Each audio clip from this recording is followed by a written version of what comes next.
Most people don't want to spend more time in an airport than they have to. That makes efficiency the #1 job for airport design. But for the time you do spend there, you want it to be pleasant, comfortable, and maybe even beautiful. Hi, I'm Michael Wyetzner, and I've been an architect for over 35 years. And today we're going to be talking about the secret to good airport design and why it's so important to balance the expediency and experience of your time in the airport. First of all, airports originally were designed primarily just for function. They started as military and government facilities, which were just hangars and sheds and dirt landing strips in a field. As flight became more accessible and more people traveled by plane, airports needed to be much larger to accommodate the demands for all these new passenger flights. They now needed to include spaces for check-in, baggage claim, gates for waiting at, and food service and other retail.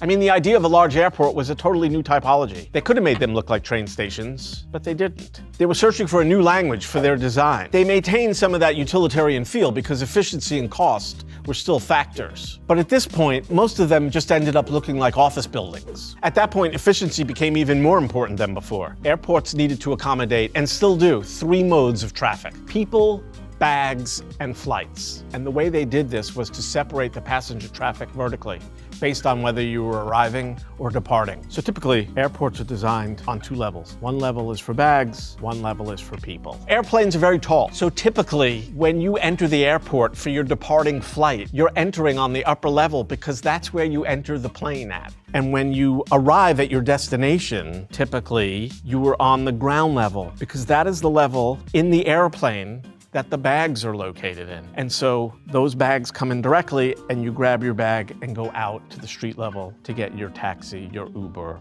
or your Lyft.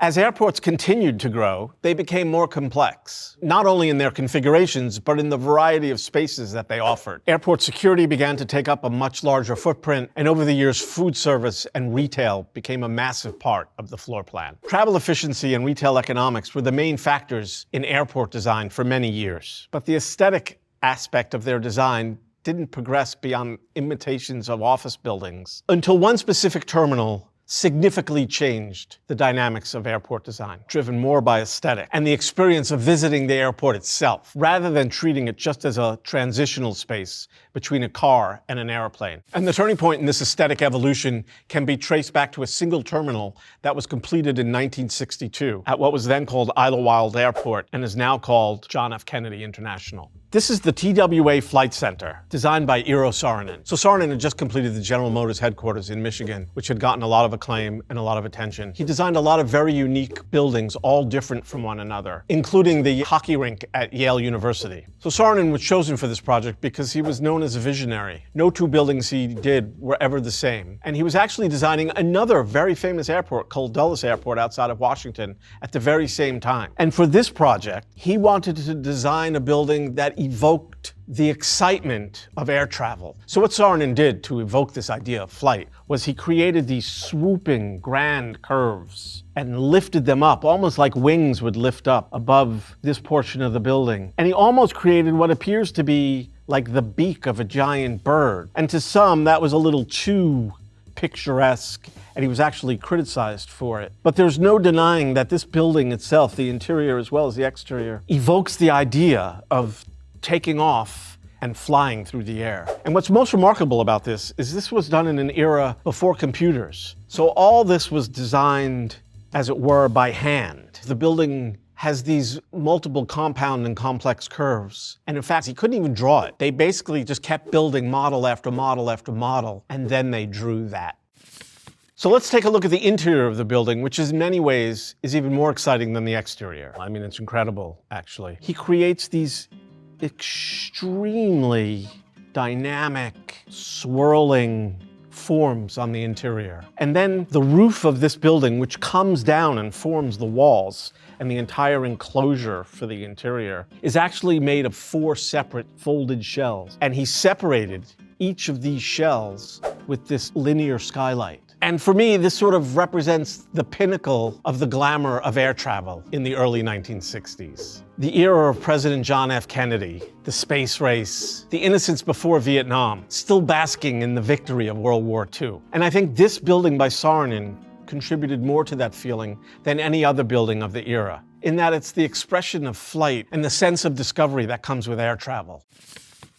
So the way Saarinen designed this airport was there's this great terminal, but then you've got to go through these long tubes to get to these gates where the planes are to board your flight. You could see the tubes clearly here and through this window here. So when you get off your flight, after coming out of this tube of an airplane, he brings you into this other tube, this really evocative, almost like the esophagus of a giant animal that you walk through, and then you emerge from this tight, dark space into this bright and luminous airport terminal. Saarinen created this place that you weren't meant just to walk through, but you were actually meant to linger and enjoy and get a sense of the excitement of air travel. Typically, when you arrive at an airport, the last thing you want to do is linger.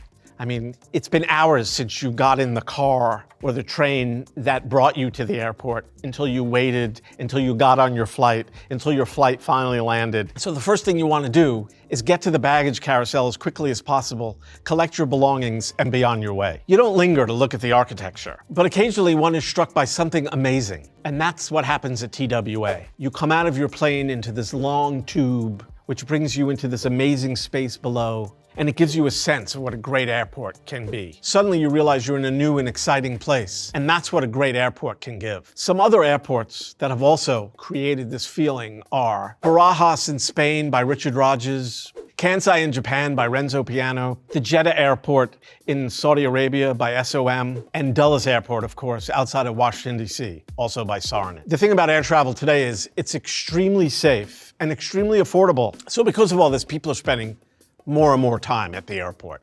And so one would like them to be as beautiful as possible.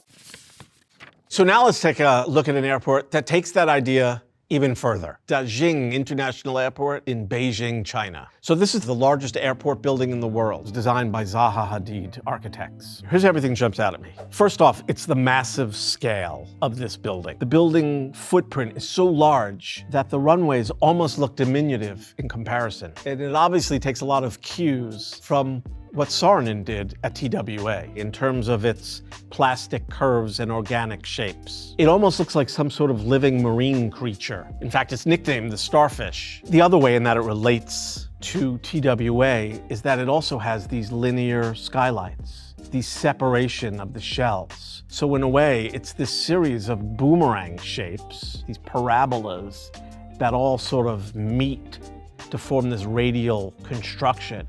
And in the center, there is this lattice work of this amazing skylight, which we'll show you from within. And speaking of skylights, each one of these little domes are actually skylights.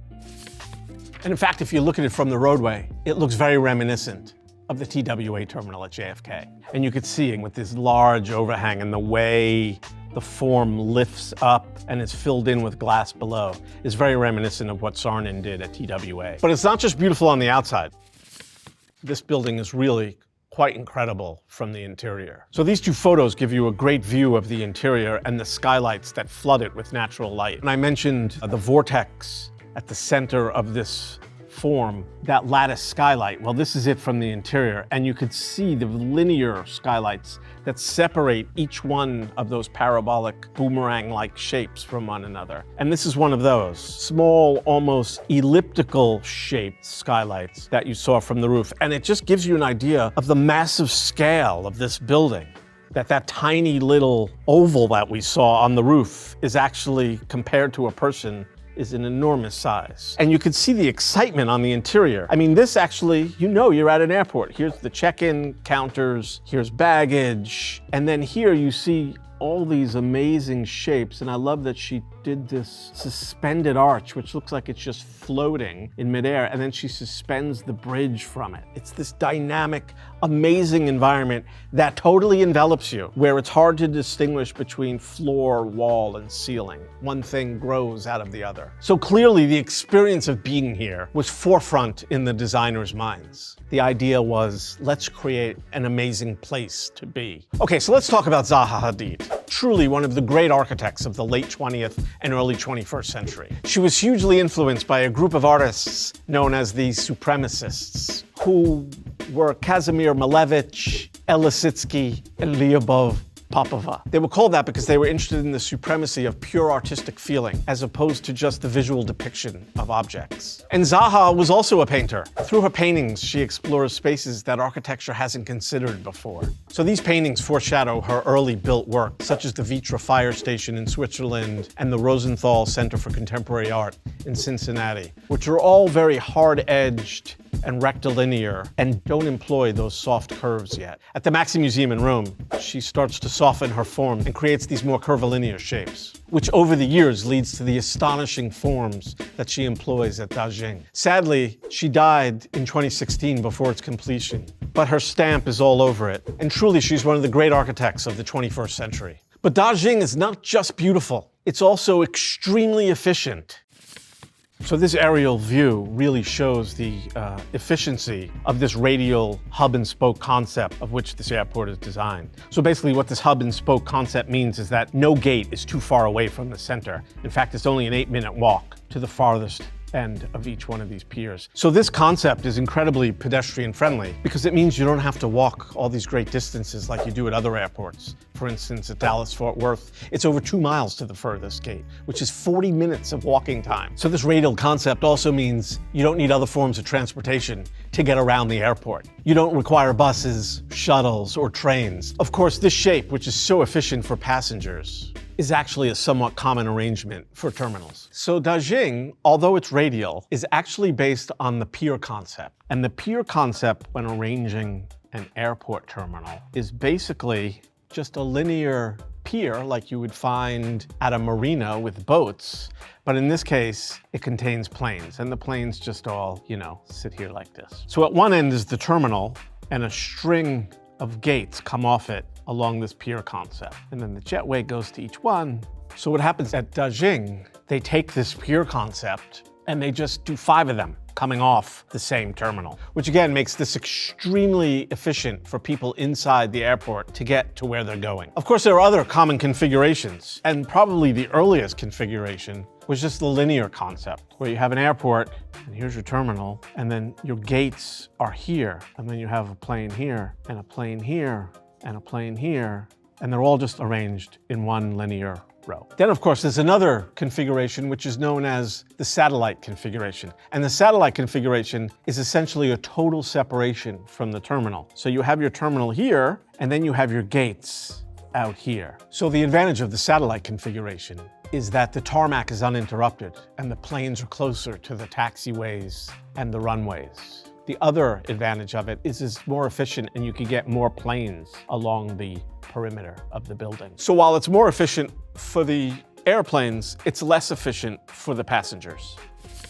And actually, the next airport we're going to look at combines 2 of these ideas to really maximize the efficiency for the planes. This is Hartsfield-Jackson International Airport in Atlanta, Georgia. And it's actually the busiest airport in the world. In fact, it's the only airport that has ever served over 100 million passengers in 1 year. One of the reasons why this is the busiest airport in the world is that 80% of the US population lives within a 2-hour flight of this airport. And if designing an airport is a series of decisions between aesthetics and efficiency, every decision they made here at Hartsfield is the complete opposite of what they did at Daxing. At ATL, efficiency for flights beats everything else. So this is what makes it so efficient for flights. They combine 2 of the configurations that we just looked at. You get planes on either side of this linear form, and they use them as satellites so that they can get as many as they can, and the tarmac is uninterrupted. What that means is that any of these planes can reach any of the 5 runways in a very short amount of time. But the trade-off here is that unlike Daxing, which has a short walk to any gate,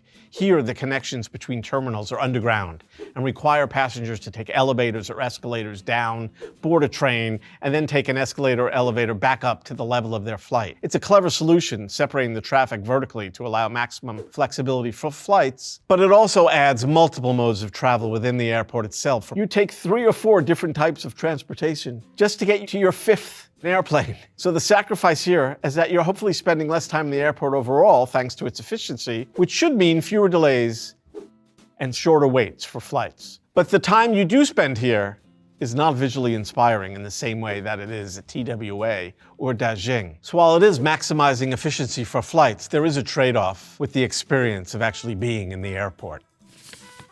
So let's take a closer look at the terminals. So this design really harkens back to the original ideas of airports, when they were just these very efficient, utilitarian spaces made to get people on and off their airplanes. And you could actually see the planes, the jetways, and the actual terminal building right here. And that terminal building is here in this photograph. And you can see there's really not much to it. It's just basically an aluminum box with corrugated metal along the outside, the occasional window, and that's it. There's very little natural light. It couldn't be more mundane if it tried, and the interiors are exactly the same way. So what I love about this is the terminal looks like the warehouse buildings that you see surrounding airports, in that they're built for completely utilitarian and efficient reasons and nothing else. This airport is built entirely for function, and that function is getting airplanes in and getting airplanes out. Unfortunately, one pays an aesthetic price for that efficiency. So what is the secret to good airport design? I think it's about striking a balance between efficiency and an aesthetic experience. The reality is the nature of air travel now